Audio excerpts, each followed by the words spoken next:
नमस्कार दोस्तों, आपके अपने YouTube चैनल एक बात कही में आपका स्वागत है।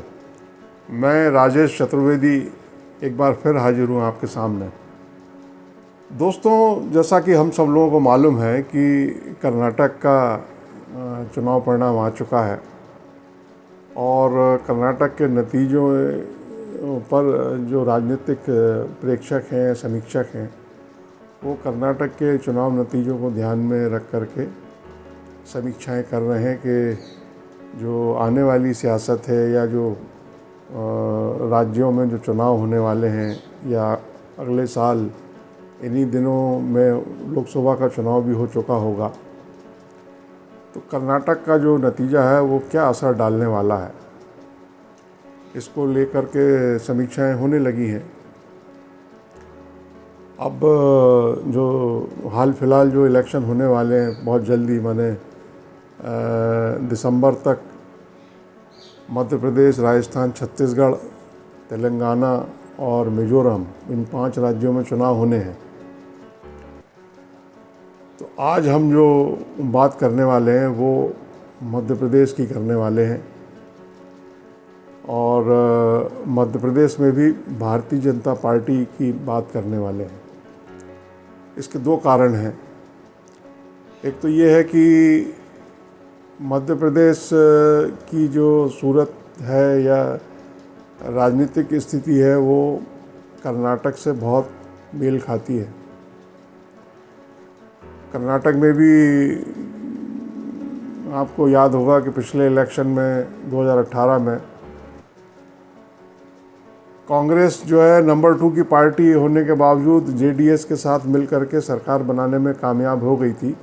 यद्यपि बीजेपी सबसे बड़ा दल थी और उसने सरकार भी बनाई थी, मगर वो बहुमत साबित नहीं कर पाए थे येदियुरप्पा जी, तो वो सरकार चली गई थी। तो कांग्रेस ने साल सवा साल मिलके जेडीएस के साथ सरकार चलाई, पर बाद में वो ऑपरेशन लोटस हुआ था और भारतीय जनता पार्टी की सरकार बन गई थी। सेम पिक्चर, माने पिछले इलेक्शन में कांग्रेस सबसे बड़ा दल होने के नाते सरकार बनाने में कामयाब हो गई, कमलनाथ मुख्यमंत्री हो गए, मगर 15 महीने बाद ज्योतिरादित्य सिंधिया कांग्रेस छोड़ करके अपने साथियों के साथ बीजेपी में शामिल हो गए और फिर बीजेपी की सरकार बन गई और शिवराज सिंह चौहान चौथी बार मुख्यमंत्री पद की शपथ लेने में सफल हो गए। ये हम सब लोगों को मालूम है। तो राहुल गांधी ने कल कांग्रेस की जो बैठक थी मध्य प्रदेश के मुतालिक, उस बैठक के बाद राहुल गांधी ने ये कहा कि साहब मध्य प्रदेश में कांग्रेस की 150 सीटें आएंगी, 150। आमतौर पे ये जो इस तरह का आंकड़ा देने का जो काम है या रिवाज है, राहुल गांधी की तरफ से देखने में आया नहीं है, मगर उन्होंने फिगर दिया है। तो ये लाजमी है ये इस बात पे बात करना कि भाई ये टटोलना, ये पड़ताल करना इसकी कि ये ऐसे ही कहा है, मतलब क्या अपने पार्टी वर्कर को थोड़ा मोबिलाइज़ करने के लिए कहा है या उनमें थोड़ा दम भरने के लिए कहा है, उनमें उनको एनर्जेटिक बनाने के लिए कहा है या बीजेपी को डिमोरलाइज करने के लिए कहा है। क्योंकि बीजेपी ने भी ये ऐलान किया है, शिवराज सिंह चौहान ने, कि भाई 200 सीटें आएंगी भारतीय जनता पार्टी की इस बार। तो इस पे बात करेंगे कि ये जो आंकड़े दिए जा रहे हैं इसमें हकीकत कितनी है, ये वाकई चल क्या रहा है मध्य प्रदेश में। माने ये आंकड़े एक तरफ और ग्राउंड पे क्या स्थिति है, इसकी थोड़ी चर्चा करेंगे। तो बीजेपी की इसलिए बात करेंगे क्योंकि भारतीय जनता पार्टी 2003 से आप 15 महीने जो कमलनाथ सरकार का कार्यकाल है उसको हटा दें तो दिसंबर आते आते लगभग 19 साल हो जाएंगे बीजेपी को रूल करते हुए, और इन 19 सालों में 17 साल शिवराज सिंह चौहान को हो जाएंगे। माने वो पहले ही रिकॉर्ड बना चुके हैं, पुराने सारे रिकॉर्ड, दिग्विजय सिंह का 10 साल का मुख्यमंत्री रहने का रिकॉर्ड तोड़ चुके हैं। 4 बार किसी व्यक्ति ने शपथ ली है मध्य प्रदेश में मुख्यमंत्री के रूप में, इसका रिकॉर्ड उनके नाम है। और वो कहा जाता था कि भाई यहाँ जाएंगे वहाँ जाएंगे तो वो मुख्यमंत्री नहीं हो पाएंगे। जो व्यक्ति सिंहस्थ कराता है उज्जैन में, जो हर 12 साल में सिंहस्थ होता है कुंभ, वो कराता है तो वो फिर मुख्यमंत्री नहीं रह पाता, वगैरह वगैरह। इन सारी जो मिथक थे उनको तोड़ते हुए शिवराज सिंह चौहान 4 बार शपथ ले चुके हैं मुख्यमंत्री के। और अगला इलेक्शन अगर बीजेपी जीतने में कामयाब होती है तो वो 5वीं बार मुख्यमंत्री की शपथ लेंगे या नहीं लेंगे। भारतीय जनता पार्टी जो पिछले इलेक्शन में 109 सीटें लेके आई थी और 7 से कम रह गई थी, कांग्रेस को 114 सीटें मिली थी, 230 सीटों की विधानसभा है मध्य प्रदेश में, तो कांग्रेस ने फिर वो सरकार बना ली थी, सब पता है लोगों को। तो खैर, शिवराज सिंह चौहान 5वीं बार शपथ लेंगे कि नहीं लेंगे, भारतीय जनता पार्टी की सरकार बनेगी कि नहीं बनेगी। और राहुल गांधी ने ये जो कहा है कि साहब 150 सीटें कांग्रेस लेके आएगी, तो कांग्रेस में ऐसा क्या हो गया है, ऐसी कहाँ से उसको आसमानी सुल्तानी ताकत हासिल हो गई है, ये कोई जड़ी बूटी हाथ लग गई है कि वो सीधे जो है मतलब, क्योंकि ज्योतिरादित्य सिंधिया तो आप कांग्रेस छोड़ के बीजेपी के पाले में हैं। फिर ऐसा क्या हो गया है कि कांग्रेस 114 से और लगभग 35-36 सीटों का इजाफा करते हुए 150 पार कर रही है, 150 तक पहुंच रही है। ऐसा क्या हो गया, इसी पे बात करेंगे।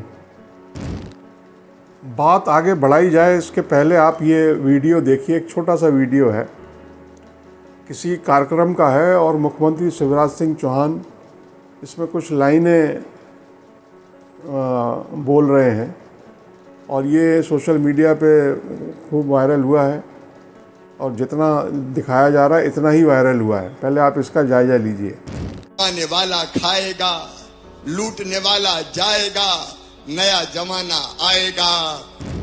तो देखा आपने, इसमें शिवराज कह रहे हैं कि कमाने वाला खाएगा, लूटने वाला जाएगा, नया जमाना आएगा। अब कौन कमा के खा रहा है, कौन लूट के खा रहा है, क्योंकि लूट भी कमाई है भाई, कई लोग लूट को कमाई मानते हैं।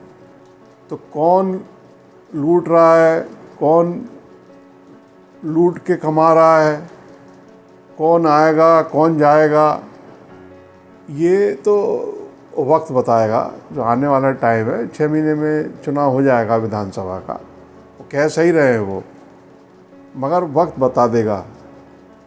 सवाल वही है मूल कि बीजेपी की फिर से सरकार बनेगी कि नहीं बनेगी, शिवराज सिंह चौहान 5वीं बार मुख्यमंत्री पद की शपथ लेंगे कि नहीं लेंगे, ये जो सवाल है। असलियत ये है कि भारतीय जनता पार्टी के अंदर खाने, आप किसी से भी बात कर लीजिए, कोई ये दम दे के कहने की स्थिति में नहीं है कि हाँ साहब भाजपा फिर से रिपीट होगी और शिवराज सिंह चौहान 5वीं बार शपथ लेंगे। ये स्थिति है भारतीय जनता पार्टी के अंदर। अब बाहर का आदमी तो कहेगा ही, अगर आप कैमरे पे बात करें बीजेपी के किसी नेता से तो वही कहेगा, लाजमी है, वो तो 200 सीट कह ही रही है बीजेपी। लेकिन अंदरूनी स्थिति ये है कि पार्टी में खुद जो उन्होंने सर्वे कराए हुए हैं उसकी रिपोर्ट भी संतोषजनक नहीं है। और ये जो 15-15 लोगों की कमेटी बना दी गई मध्य प्रदेश में भारतीय जनता पार्टी के भीतर, जो जिलों में जा रहे हैं, जो संभाग लेवल पे जा रहे हैं, समन्वय का काम देख रहे हैं, जिम्मा सौंपा गया है। क्यों सौंपा गया है? क्योंकि जब खबरें आई, जब पूर्व मुख्यमंत्री जिनको राजनीति का संत कहा जाता है, जनसंघ के संस्थापक नेता थे कैलाश जोशी, जब उनका पुत्र पूर्व मंत्री दीपक जोशी पार्टी छोड़ के जाता है, जब मालवा से नेताओं की आवाज़ें आती हैं, जब ग्वालियर चंबल से अनूप मिश्रा हाँक लगाते हैं कि नहीं साहब हम तो फला सीट से ही इलेक्शन लड़ेंगे, तो हर तरफ से जब जब विंध्य से खबरें आती हैं, जब बुंदेलखंड के 3-3 मंत्री मतलब सरेआम उनके बीच विवाद चल रहा है, मुख्यमंत्री के पास वो एक मंत्री एक मंत्री के खिलाफ शिकायत लेकर जा रहे हैं और फिर वो मंत्री जो है संघ के कार्यालय जा रहे हैं और मंत्री हैं मगर जिनसे संघ में मिलने जा रहे हैं वो आउट ऑफ स्टेशन है, ये उनको पता नहीं है, मंत्री हैं और वहाँ इंतज़ार कर रहे हैं और फिर उनको पता लगता है कि भाई वो तो आउट ऑफ स्टेशन है, तो फिर वो वापस लौट रहे हैं संघ दफ्तर से। माने मंत्रियों को उनको ये नहीं पता था कि वो साहब जो जिनसे मिलने गए थे वो बाहर हैं। तो ये सब मीडिया में खबर आ रही है, अब मीडिया में सच आ रही है, गलत आ रही है, इसका खंडन भी नहीं हो रहा है, क्योंकि ये हजम नहीं होता ना कि कोई मिनिस्टर है कैबिनेट में और उसको ये जिससे मिलने मुलाकात करने के लिए जाना है तो वो बगैर फ़ोन किए बगैर ये पता लगाए सीधे पहुंच जाएगा और फिर वहाँ पौन घंटे इंतज़ार करने के बाद उसको पता लगेगा कि वो तो जो साहब है वो बाहर हैं। खैर ये विषय नहीं है। तो अंदरूनी स्थिति ये है बीजेपी की कि चाहे वो आप ग्वालियर चंबल ले लीजिए, चाहे वो विंध्य ले लीजिए, चाहे वो आप मालवा निमाड़ ले लीजिए, चाहे महाकौशल ले लीजिए, चाहे बुंदेलखंड ले लीजिए, चारों तरफ मतलब भारतीय जनता पार्टी को लोग पार्टियां कहने लगे हैं बीजेपी के अंदर ही। जो 10 से 20 साल पुराना जो वर्कर है, भाई संगठन की दृष्टि से बीजेपी, आप देखिए इस बात को समझना पड़ेगा कि संगठन की दृष्टि से बीजेपी का जो नेतृत्व है या बीजेपी की जो लीडरशिप है, आज से नहीं शुरू से ये कहती रही है कि हमारा संगठन की दृष्टि से हम सबसे ज़्यादा मजबूत अगर कहीं हैं देश भर में तो वो मध्य प्रदेश में है। और इसमें कोई संदेह नहीं है। मतलब 1 करोड़ 1.25 करोड़ सदस्य बताते हैं, ऑन रिकॉर्ड तो बताई नहीं जाती फिगर, लेकिन ये फिगर है कि करीब 1.25 करोड़ मेंबर हैं बीजेपी के मध्य प्रदेश में। अगर देश में 18 करोड़ मेंबरशिप है बीजेपी की, मध्य प्रदेश में करीब 1.25 करोड़ के सदस्य हैं, 1.25 करोड़ सदस्य हैं। तो ऐसी स्थिति में भी पार्टी अगर पीछे जा रही है तो इसका कारण क्या है? और इसके बावजूद बीजेपी कह रही है कि हम 200 सीट लाएंगे, उधर कांग्रेस कह रही है तो हम 150 सीट लाएंगे, राहुल गांधी ने कहा 150 लाएंगे। तो मध्य प्रदेश में हैं सीटें कितनी? 400 500? तो ये तो पड़ताल करनी पड़ेगी ना भाई। तो फिर सवाल वही कि भाई ऐसा रिपीट होगी कि नहीं होगी और शिवराज सिंह चौहान शपथ लेंगे 5वीं बार कि नहीं लेंगे। तो असलियत क्या है? असलियत ये है कि 2 तरफा एंटी इनकम्बेंसी है। माने एक तो शिवराज सरकार के खिलाफ जनता में, पब्लिक में, और दूसरा पार्टी में है, भारतीय जनता पार्टी में सरकार के खिलाफ, मुख्यमंत्री शिवराज सिंह चौहान के खिलाफ एंटी इनकम्बेंसी है। पार्टी लीडरशिप के खिलाफ भी एंटी इनकम्बेंसी है और संगठन के अंदर है। माने पार्टी का जो वर्कर है, जो काडर है, वो नाराज़ है लीडरशिप से।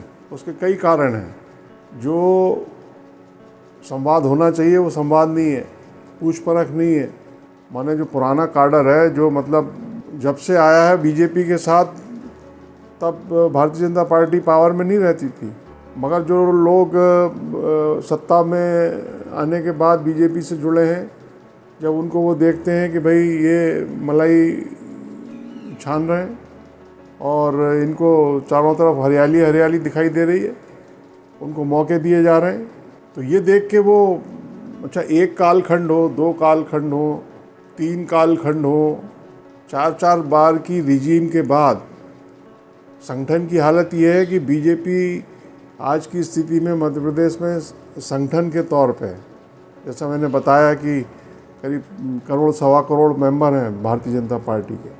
पाताल से उसका बस नहीं चला, नहीं तो पाताल के लोगों को मेंबर बना देती वो, मिस्ड कॉल से मेंबर बनाए गए, तमाम लोगों को जोड़ा गया। तो वो लोग एडजस्ट होते गए और उनको जो उन्होंने अपनी जगह हासिल कर ली। तो जो पुराना काडर है बीजेपी का, ओरिजिनल, डुप्लीकेट नहीं, ओरिजिनल काडर, उसमें एक फ्रस्ट्रेशन है, कुंठा है, सफोकेशन है और वो हॉस्टाइल हो गया है। और वो उसको लग रहा था कि ये 2018 में सरकार जो गई उसमें कई लोग खुश हुए, उनको लगा था कि भाई ये ठीक हुआ, ज़रूरी है। क्योंकि जब आप मतलब किसी का वजूद ही ना मानो, और उसकी जो इम्पोर्टेंस है, उसकी जो अहमियत है। माने एक तरफ तमाम नेता, जो बड़े नेता हैं जो इस समय राज कर रहे हैं, मुख्यमंत्री ने अभी पिछले हफ्ते ही प्रदेश कार्य समिति में ये कहा, शिवराज सिंह चौहान ने, कि देवतुल्य कार्यकर्ता, जब तक हमारे साथ देवतुल्य कार्यकर्ता है और मोदी हैं हमारे साथ, तब तक हमको कोई नहीं हरा सकता। तो मोदी तो हैं, मोदी की तो पार्टी है, मोदी का तो डंका बज रहा है, मगर कार्यकर्ता देवतुल्य है कि नहीं है?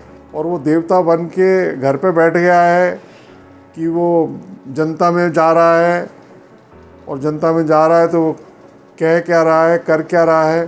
क्योंकि स्थिति कैसी है एंटी इनकम्बेंसी की, कि अभी जो लोकल बॉडीज़ का इलेक्शन हुआ, नगरीय निकायों का, आप पता नहीं कितने लोगों को पता है, मालूम है कि नहीं मालूम है, लेकिन भोपाल की मशहूर कॉलोनी है अरेरा कॉलोनी, वहाँ के जिस वार्ड में भारतीय जनता पार्टी का प्रदेश का मुख्यालय है और जहाँ आरएसएस का मुख्यालय है, जिस वार्ड में, उस वार्ड में मुख्यमंत्री चौहान खुद गए 3 बार प्रचार करने के लिए, पार्टी कैंडिडेट के समर्थन में मतदाताओं से अपील करने, मगर वो वार्ड इलेक्शन हार गई भारतीय जनता पार्टी। वर्कर ने काम नहीं किया, जो बागी था बीजेपी का वो जीत गया, उसकी कैंडिडेट जीत गई। तो मैंने ये क्या दिखलाता है? कार्यकर्ता बहुत नाराज़ है। तो स्टेट की जो लीडरशिप है उसके खिलाफ संगठन में ही एंटी इनकम्बेंसी है, माने दो तरफा हो गई ना। एक तो सरकार के खिलाफ पब्लिक में है, वोटर में, दूसरा संगठन नेतृत्व के खिलाफ संगठन के भीतर है। तो ये दो तरफा एंटी इनकम्बेंसी से बीजेपी को जूझना पड़ रहा है, संघर्ष करना पड़ रहा है। और इसका जो एक कारण है वो ये है कि जो बड़ा कारण है, जो बीजेपी के लोग बोलते भी हैं, माने आप बात करेंगे तो वो बताएंगे, और ये एक माने मनुष्य का स्वभाव भी है कि शिवराज सिंह चौहान को 17 साल हो जाएंगे अगर वो 5-6 महीने और बने ही रहेंगे, 5-6 महीने।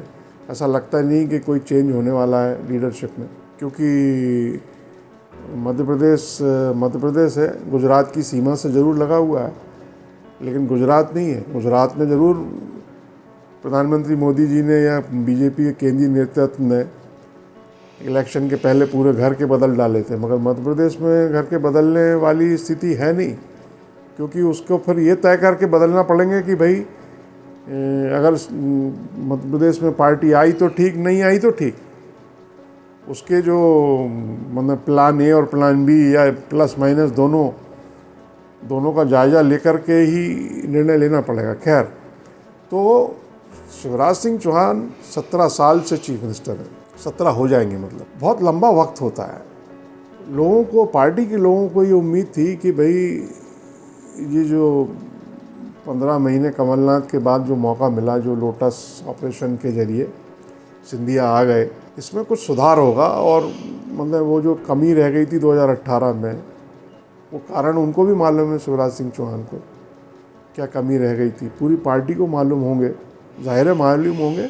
समीक्षा की होगी, जैसा कि कहा जाता है कि हम मूल्यांकन करेंगे, समीक्षा करेंगे, बैठेंगे कि कारणों वो क्या वजह रही कि पार्टी को हार मिली, तो समीक्षा की ही होगी।